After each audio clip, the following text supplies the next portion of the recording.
You eat more or less like you always have. Some days you even eat very little, and yet your waistline keeps growing. You look at yourself from the side in the mirror and think, I am not eating enough to justify this. And you are right. The explanation often isn't found on your lunch plate. It lies in what your body does or stops doing between 9 at night and 2 in the morning.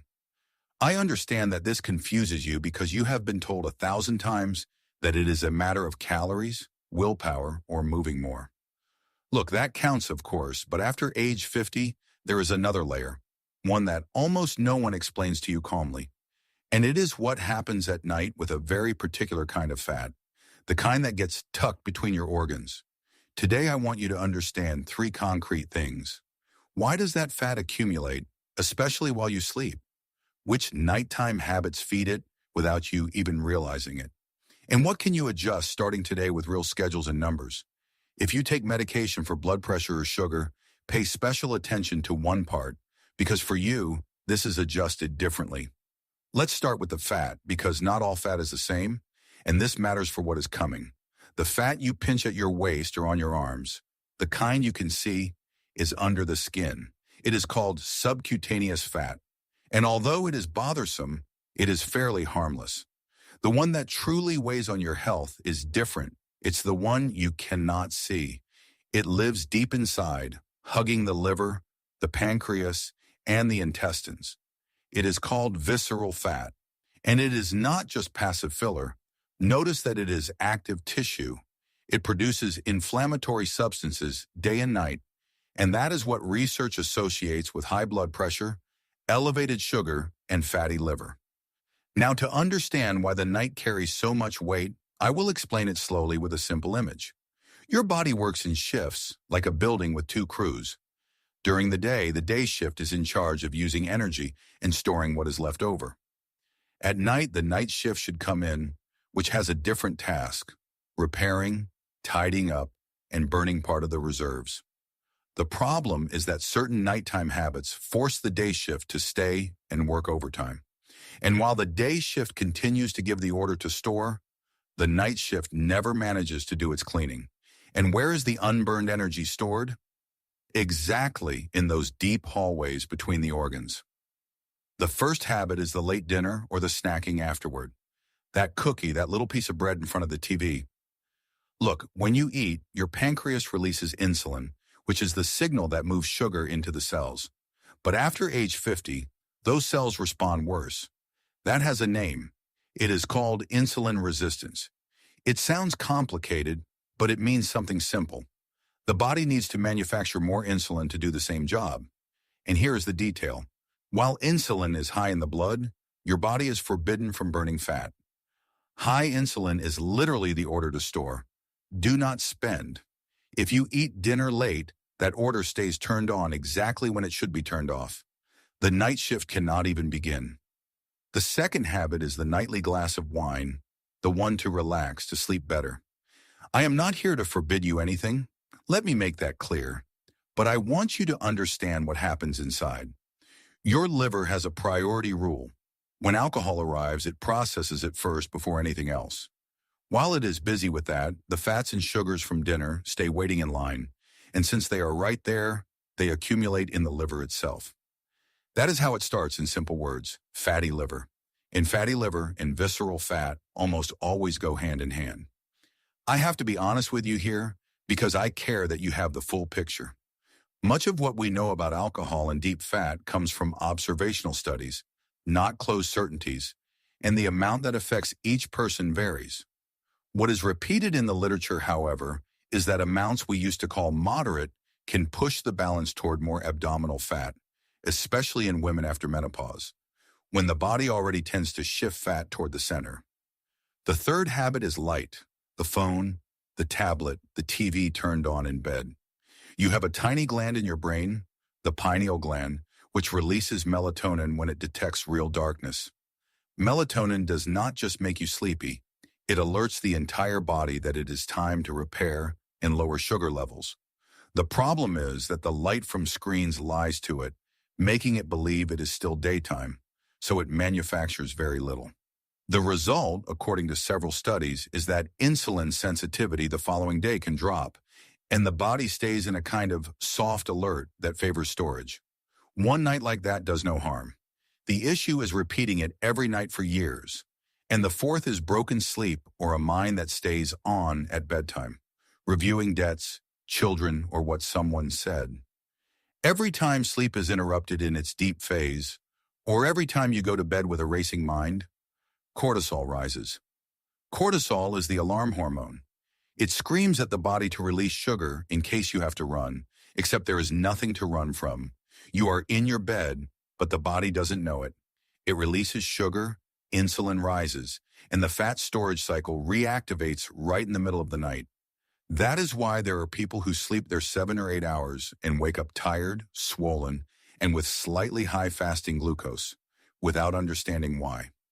Often the cause is not in the breakfast, it is in how they slept. Before giving you the practical plan, there is a part that almost no one includes, and that for you might be the most important. What follows, especially the idea of leaving more hours without eating before sleeping, does not apply equally to everyone. If you take blood pressure medications, specifically those that end in pril, like enalapril, or in sartan, like losartan, it is not that you cannot adjust your schedules, but any change in when you eat can slightly shift how your blood pressure reacts, and you must review that with your healthcare provider. If you use insulin or pills for sugar, and especially if you are prone to low blood sugar, this is delicate. Going many hours without eating at night can cause hypoglycemia while you sleep, which is exactly what we want to avoid. For you, that window without food must be personalized with your doctor, not copied from a video. If you take levothyroxine for the thyroid, your medication depends on a very specific schedule in relation to food. Therefore, moving dinner can change how it is absorbed. Discuss it before changing anything. If you take anticoagulants like warfarin or Sintram, any major change in your nighttime eating should be reported because certain foods influence how they work. And if you have kidney disease or an already diagnosed fatty liver, it is not that these habits are bad for you, on the contrary, but the pace and amounts must be set by your specialist. There are 2 more cases where I ask for special care. If you are pregnant or breastfeeding, do not lengthen nighttime fasts. And if you have or had any eating disorder, please do not apply schedule restrictions without talking to a mental health professional first, no matter how small they seem. If you are in any of these groups, do not be scared. It is not a sentence. It is a sign that your plan must be adjusted differently, and we do that with your doctor calmly. Now for the practical steps, what you can start today. These are not supplements or extreme diets.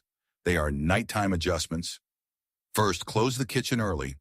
The idea is to finish your last solid meal between 2 and 3 hours before going to bed. If you fall asleep at 11 hours, the last bite should be around 8 hours. If you get hungry afterward, drink warm water, chamomile, or an unsweetened tea. Brushing your teeth right after dinner also helps because it is a very clear signal to the brain. The kitchen is closed for today. Second, real darkness. An hour before sleeping, dim the lights in the house and use warm, yellow lamps. Put your cell phone in night mode and at minimum brightness. If possible, spend the last 20 or 30 minutes without any screens. Keep the bedroom as dark as possible. Even that little red light from the charger should be covered, as it counts. A cool room, around 64 to 68 degrees Fahrenheit, also helps with deep sleep. Third, lower the mind's revolutions. Before getting into bed, take a piece of paper, not your phone, and write by hand 3 things you have to do tomorrow, 1 worry exactly as you are thinking it, and 1 good thing from the day. This is not self-help. Getting thoughts out on paper helps lower cortisol. To top it off, try slow breathing. Sitting on the bed, inhale through your nose for a count of 4. Exhale through your mouth for a count of 6. Do this about 10 times. The long exhalation is what activates the body's rest mode. How much difference does all this make? There isn't a single correct number for everyone. There is a correct number for you. But these adjustments, sustained over several weeks, change the chemistry with which your body spends the night. Let me answer some frequently asked questions. If I only eat something light before bed, does that also count? Yes, it counts. It is not just the quantity. What matters is that any food turns insulin back on and delays the night shift. A piece of fruit at 10 hours is not the same as a heavy dinner, but it still gives the system work to do. And if I wake up in the middle of the night, what do? Do not grab the phone. That light resets your internal clock, and then it costs double the effort to fall back asleep. Keep your eyes closed and use that same slow breathing.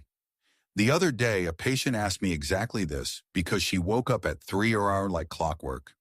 Just by leaving the cell phone out of the room, she started sleeping through the night. And wasn't the glass of wine good for the heart? Look, that idea is quite debated today, and regarding visceral fat after 50, the balance does not favor it. I am not telling you to throw away the bottle. I am telling you that the night, every night, is not its place. Before closing, there is something I want you to know just in case, not to scare you, but so you are attentive to your body. There are signals worth discussing with your doctor. If your waist grows even though the scale barely moves, because you can weigh the same and have significantly more visceral fat. If you wake up swollen with a pasty mouth and feeling unrested despite sleeping your hours. If you snore loudly or someone notices you stop breathing for a few seconds while sleeping, as that could be sleep apnea, which is associated with visceral fat and needs evaluation. If in your last analyses, your blood pressure, fasting sugar, and triglycerides have been rising together, those are like 3 yellow lights on the dashboard. Or if you feel a dull heaviness on the right side, under the ribs, especially after eating. If any of this resonates with you, do not panic, but do not let it pass either. Schedule an appointment and ask your doctor to check your waist and run tests for glucose, insulin, fat profile, and liver enzymes. That conversation is worth gold. And let me ask you 2 things. If this video clarified something for you, give it a like and tell me below which of these habits is the hardest for you to let go of. Reading your comments helps me know what topics to explain next.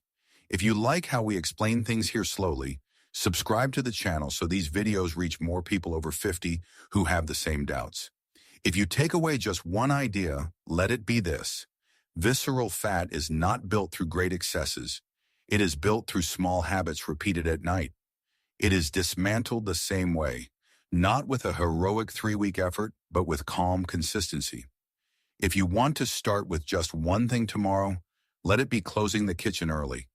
That last meal 2 or 3 hours before bed is the adjustment that yields the most results with the least effort. Everything else will follow. In another video, I explain what to eat for dinner, so those hours work in your favor. Small changes without haste make a big difference over time.